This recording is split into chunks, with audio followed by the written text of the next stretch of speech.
Disputas e Conciliação, com o doutor Rogério Neiva. Ele é juiz do Tribunal Regional do Trabalho da 10ª Região, mestre e doutor em Ciências do Comportamento pela UNB, autor do livro Técnicas e Estratégias de Negociação Trabalhista. Bom dia, doutor Rogério Neiva. Bom dia, Sérgio. Bom dia aos ouvintes da Rádio X. É uma grande satisfação estar conversando com você e os nossos ouvintes para tratar aí dos assuntos inerentes às nossas conversas relacionadas à resolução de disputas e os métodos consensuais de solução de conflitos. Hoje temos vários assuntos para tratarmos até às 9h30. Vamos falar sobre uma instrução normativa do TCU, sobre procedimentos de solução consensual de controvérsias relevantes e prevenção de conflitos. Vamos falar ainda sobre o fim das disputas lá na Fiesp. Ainda temos outro assunto que é a justiça restaurativa, já que o judiciário aplica o método em caso de subtração internacional de crianças. E começamos aí envolvendo um cantor sertanejo também, que chega a um acordo de paz, podemos dizer assim, doutor Rogério Neiva? Então, Sérgio, começando aí por esse último tema que você levantou, na semana passada, quando eu estava aqui com o Arthur, nós tínhamos tratado de um caso de uma celebridade, né, do meio artístico, de um famoso, que teria firmado um acordo, num conflito bastante intenso, né, e complicado com o seu ex-empresário. E aí eu havia dito comentado com o Arthur, né, comecei tratando desse assunto dizendo que os famosos também conciliam. E agora, me valendo, né, dessa consideração anterior, eu diria que os famosos, às vezes, também não conciliam, né? O que aconteceu aqui nesse caso?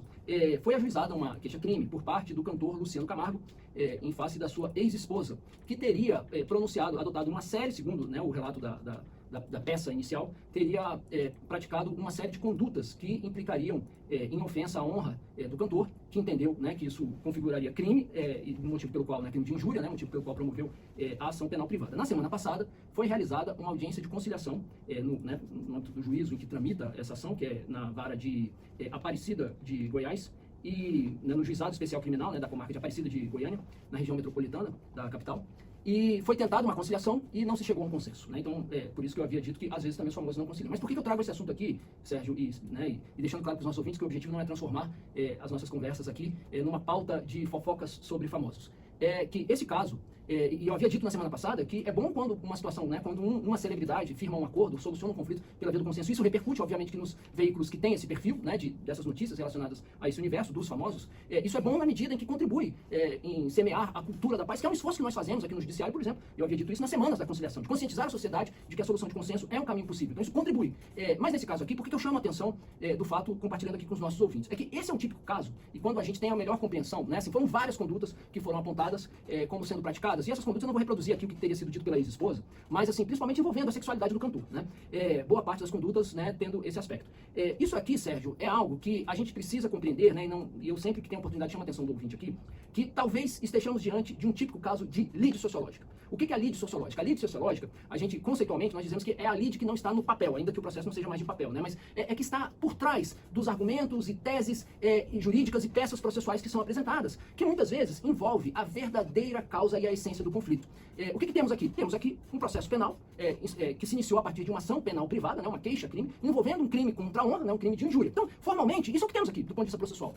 Em que a parte que figura no polo ativo, que promove a ação penal, é o ex-esposo da parte que figura como ré.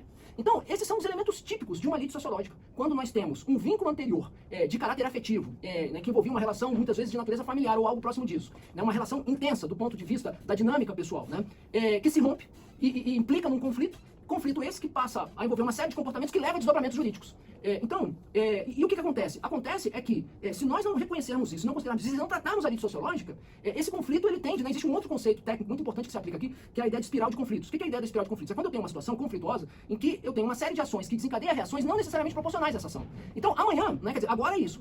Aí amanhã vai haver, inclusive, uma alegação por parte da esposa de que o cantor, da ex-esposa, o cantor estaria usando o processo como instrumento de vingança. Então, o papel da justiça é buscar paz na sociedade. Muito provavelmente a sentença penal que será proferida aqui, independente do seu resultado, não irá, se for conduzida pela via tradicional, não irá pacificar o conflito. Então me parece, eu não sei o que aconteceu nessa audiência e como ela foi conduzida, mas assim, um caso como esse, não é porque estamos tratando de um famoso, não. Sim.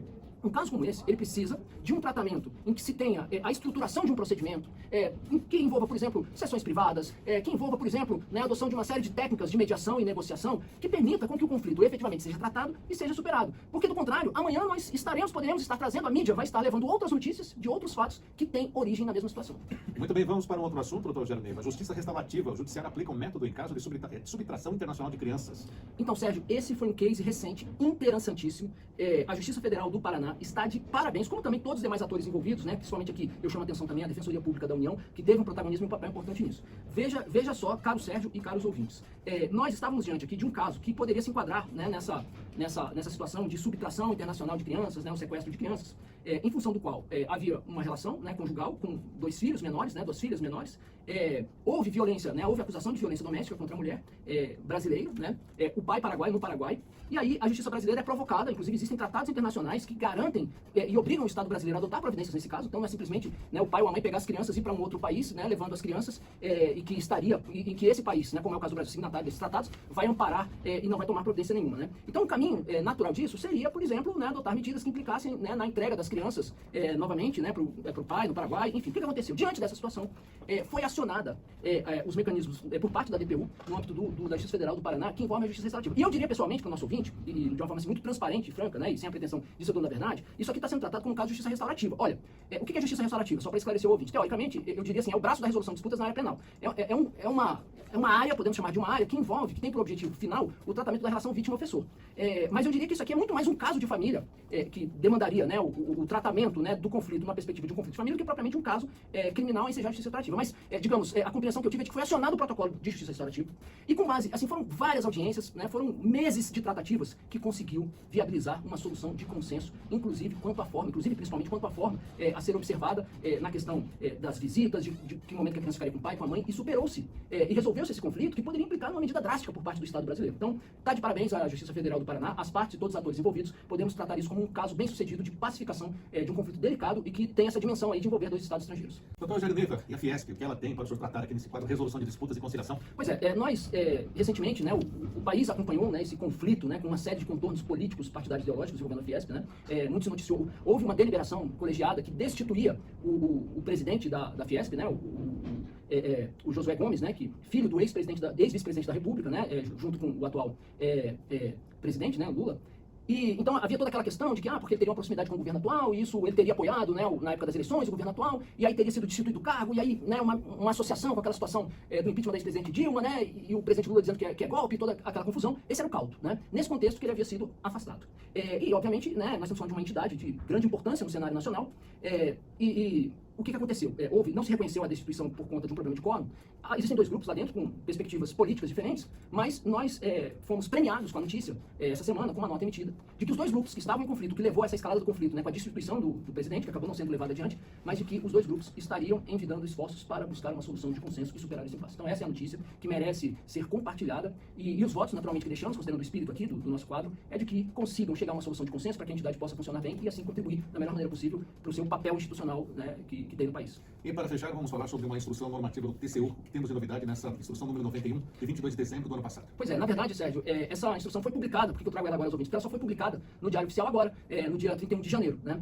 A instrução normativa número 91, que havia sido editada, né, pelo atual presidente ainda na condição de vice-presidente, né, ministro Bruno Dantas, mas o que ela trata, né? Eu vou ler aqui o cabeçalho só para o ouvinte ter a plena compreensão do que estamos falando. Institui no âmbito do Tribunal de Contas da União procedimentos de solução consensual de controvérsias relevantes e prevenção de conflitos afetos a órgãos e entidades da administração pública federal.